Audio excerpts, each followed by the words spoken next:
Welcome to index pharma. मैं video start करूं इससे पहले आप कुछ न्यूज़ देखिए।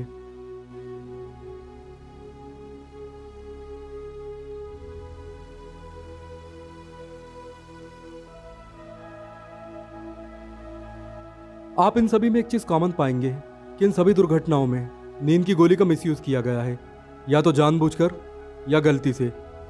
इसलिए आज मैं आपको एक ऐसी दवा के बारे में जानकारी देने जा रहा हूं जो बहुत ही आसानी से मिल तो जाती है, लेकिन यदि गलत पर्पस के लिए और गलत तरीके से उपयोग की जाए तो ये नींद में ही इंसान को या तो ख़त्म कर सकती है या एक लंबे समय के लिए कोमा में भी पहुंचा सकती है। इस दवा को ज़्यादातर साइकेट्रिस्ट उन लोगों को देते हैं जिन्हें किसी तरह का मनोरोग, दिमागी बीमारी या नींद न आने की समस्या रहती है। साथ ही कुछ फिजिशियन भी इस दवा को ऐसे मरीजों को देते हैं जिन्हें क्रोनिक पेन है या फिर किसी और कारण से उन्हें नींद लेने में काफ़ी परेशानी होती है। हालांकि बाजार में डॉक्टर के प्रिस्क्रिप्शन के बिना इस दवा को नहीं लिया जा सकता, लेकिन फिर भी मेडिकल स्टोर पर कई लोग थोड़ी सी पहचान बना लेते हैं और इस दवा को इजीली ले लेते हैं। अब मैं आपको इस दवा का नाम और इसके बारे में सब कुछ बताता हूँ, इसलिए आप इस वीडियो को बिना स्किप किए अंत तक देखें। तो इस दवा का नाम है नाइट्राजेपम। यह बेंजोडायज़ेपाइन क्लास की एक दवा है। इस क्लास की दवाएं सेडेटिव और हिप्नोटिक क्लास की दवाएं होती हैं। यहाँ हिप्नोटिक का मतलब सम्मोहन नहीं बल्कि नींद से है। इस क्लास की दवाएं, जिनमें नाइट्राजेपम भी शामिल है, थोड़े समय के लिए हमारे मस्तिष्क को शिथिल कर देती हैं, जिससे कि शरीर भी शिथिल पड़ जाता है और हमें नींद आने लगती है। ऐसे लोग जिन्हें मेंटल प्रॉब्लम्स हैं, एंजाइटी से लेकर स्ट्रेस और इंसोम्निया से लेकर दूसरे गंभीर मनोरोग जैसे कि सिजोफ्रेनिया, इन सभी कंडीशन में साइकेट्रिस्ट द्वारा इस दवा को प्रिस्क्राइब किया जाता है। और यदि आप फिजिशियंस की बात की जाए तो जब किसी की मांसपेशियों में सीवियर क्रैम्प्स, मरोड़े, ऐंठन, खिंचाव या फिर अनकंट्रोलेबल ट्विचिंग होती है, तब भी इस दवा को रिकमेंड किया जाता है। लेकिन इन यूजेस के अलावा इसका बहुत अधिक मिसयूज भी होता है। नशा करने वाले लोग इसे, खासकर नाइट्रावेट को, मेडिकल स्टोर से खरीदते हैं।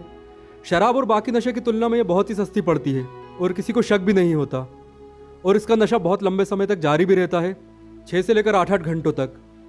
कई लोग इसे शराब के साथ भी यूज़ करते हैं या दूसरों को बेहोश करने के लिए उनकी ड्रिंक में एक हैवी डोज मिला देते हैं, और जिसके परिणाम बहुत ही खतरनाक होते हैं। और सबसे बुरी बात यह है कि बेंजोडायज़ेपाइन की क्लास की दवाओं की लत लग जाती है और इन्हें छोड़ना बहुत ही मुश्किल हो जाता है। अब ये देख लेते हैं कि बाजार में नाइट्राजेपम आपको किन किन ब्रांड नेम से मिल सकती है। तो इनमें शामिल है निटकोर 10, नाइट्रावेट 10 और नाइट्रोसम 10, साथ ही कई और भी। यानी कि ये आपको कई ब्रांड नेम से मिल सकती है, लेकिन इन सभी दवाओं का मेन कंटेंट नाइट्राजेपम ही होता है। अब ये जान लेते हैं कि मार्केट में ये टैबलेट किस किस स्ट्रेंथ में अवेलेबल है। तो आप देखिए, ये 2.5 मिलीग्राम से लेकर 20 मिलीग्राम तक के स्ट्रेंथ में अवेलेबल है, जिसे मरीज की आवश्यकता के अनुसार इसे दिया जाता है। इसके बाद यदि इसके उपयोगों की बात की जाए कि किन किन कंडीशंस में इसे उपयोग में लिया जाता है, तो जैसा कि मैंने आपको बताया है कि एक सेडेटिव और हिप्नोटिक क्लास की दवा है, इसलिए इसे सबसे ज़्यादा नींद न आने की बीमारी यानी कि इंसोम्निया की कंडीशन में दिया जाता है। वैसे तो कई लोग इंसोम्निया में डायजेपम भी लेते हैं, लेकिन तब भी उनकी नींद बीच बीच में टूटती रहती है। इसीलिए जब डायजेपम काम नहीं करती तब नाइट्राजेपम को दिया जाता है। इसके बाद जिन्हें एपिलेप्सी की कंडीशन होती है, मिर्गी के दौरे आते हैं, कन्वल्जन होता है, तब भी नाइट्राजेपम को दिया जा सकता है, क्योंकि एपिलेप्सी का कारण है ब्रेन की हाइपर एक्टिविटी। ब्रेन में जब इलेक्ट्रिकल सिग्नल अनकंट्रोलेबल हो जाते हैं तब एपिलेप्सी की कंडीशन पैदा होती है। लेकिन क्योंकि नाइट्राजेपम एक सेडेटिव यानी कि शिथिल करने वाली दवा है, इसलिए कई डॉक्टर एपिलेप्सी कन्वर्जन में भी इसे रिकमेंड करते हैं।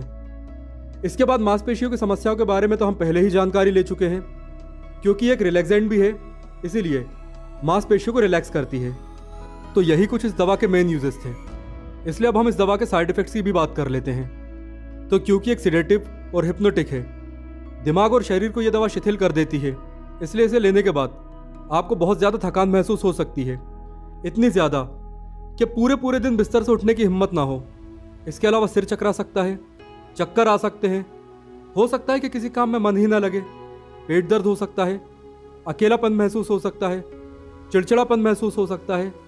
और जो लोग नशे या नींद के लिए इसका उपयोग लंबे समय तक करते हैं, तब उनमें मैलिग्नेंट ट्यूमर या फिर कैंसर जैसी बीमारियां भी डेवलप हो सकती हैं। और इसका सबसे खतरनाक साइड इफेक्ट ये है, यदि ओवरडोजिंग की जाए तो इंसान की मौत भी हो सकती है। इसलिए यदि आपको ये साइड इफ़ेक्ट्स या फिर इनके अलावा भी कोई और साइड इफ़ेक्ट्स महसूस होता है तो इसे आप लेना बंद करें और अपने डॉक्टर से संपर्क करें। इसके बाद डोज की बात की जाए तो 18 वर्ष से अधिक की आयु के लोगों को 5 से लेकर 10 मिलीग्राम पर डे दी जाती है। इसके अलावा इस डोज को बीमारी की कंडीशन के अनुसार कम या ज़्यादा भी किया जा सकता है। 55 वर्ष और अधिक की आयु के लोगों को 2.5 मिलीग्राम दी जाती है, जिसे कि बढ़ाया भी जा सकता है। इस उम्र के लोगों को साइड इफेक्ट का खतरा बहुत अधिक होता है। और आप याद रखें कि ये केवल रात के समय लेने वाली दवा है, सुबह के समय लेने वाली दवा नहीं है।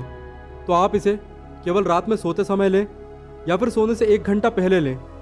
यदि आपको दिन में सोना है तो आप इस दवा को बिल्कुल भी ना लें।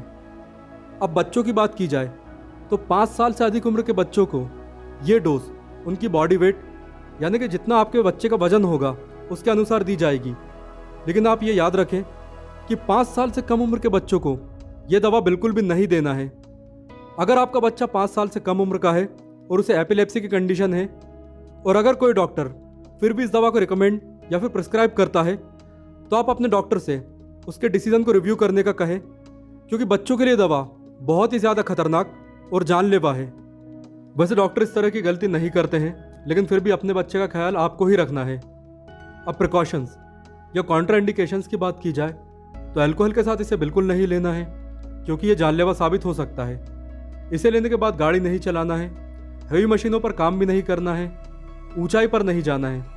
जैसे कि मान लीजिए इसे लेने के बाद कुछ लोग ठंडी हवा के लिए छत पर चले जाते हैं जिन्हें कि नींद नहीं आती, तो ऐसे में आप इसका बहुत अधिक ध्यान रखें, सीढ़ियाँ संभल कर चढ़े और उतरें। और वैसे आप ऐसा काम ना ही करें तो ही अच्छा रहेगा।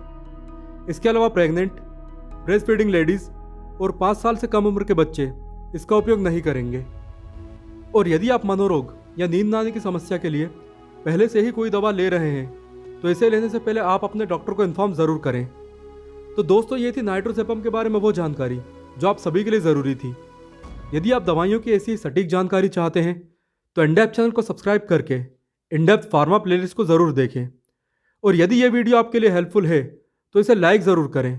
And thanks for watching.